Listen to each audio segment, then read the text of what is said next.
To the situation in the DRC. Congolese troops, along with allied foreign troops, continue to fight Rwanda-backed M23 rebels, who are advancing beyond Goma, the largest city captured in the mineral-rich east. Over 700 people have been killed in less than a week of fighting in the DRC, as per the United Nations. The Rwanda-backed armed group M23 has vowed to march on the capital Kinshasa after capturing Goma.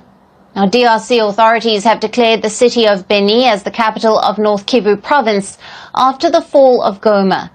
Meanwhile, M23 fighters have been moving south toward the city of Kavumu in neighbouring South Kivu. The city has a strategic military airfield and is where the Congolese army has laid down its defensive line, which is just 40 kilometres north of South Kivu capital, Bukavu. However, there are reports the advances in the south have been slowed. Though DRC armies significantly weak in front of the M23 and Rwandan forces, they have been supported by troops of other nations in Africa. Many foreign mercenaries hired by the DRC government have been defeated and returned home. But many soldiers, part of the peacekeeping missions, are staying on the ground. At least 20 of them have died. The latest include 2 Tanzanian soldiers. South Africa has suffered the most losses, with 13 of their soldiers killed in the clashes. This has escalated South Africa-Rwanda tensions, with Pretoria warning that more of its casualties will be seen as a declaration of war. Meanwhile, tensions between Rwanda and Burundi are also escalating. Rwanda has accused Burundian forces, who had been more engaged in fighting against the M23. Burundi's president warns that the situation in DRC could spill into a wider regional war if the rebels further advance. Burundi had deployed around 10,000 troops in the east of the DRC as part of the East African Community Force, supporting the Congolese military.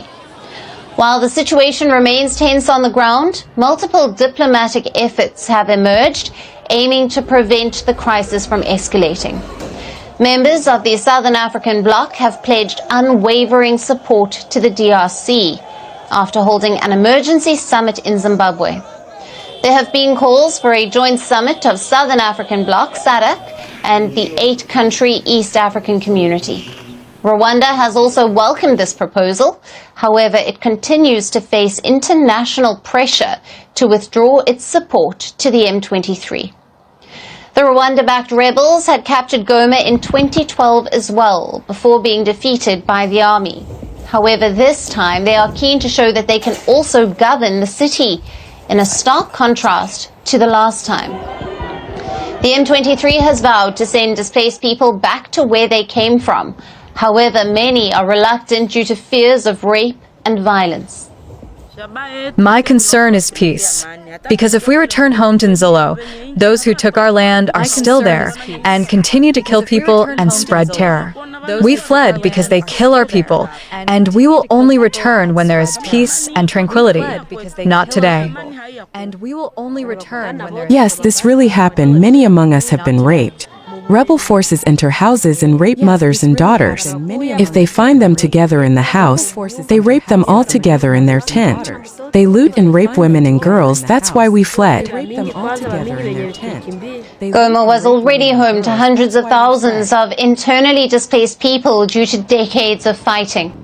The latest conflict has reportedly forced another 500,000 people to flee their homes, worsening one of the biggest humanitarian crises in the world.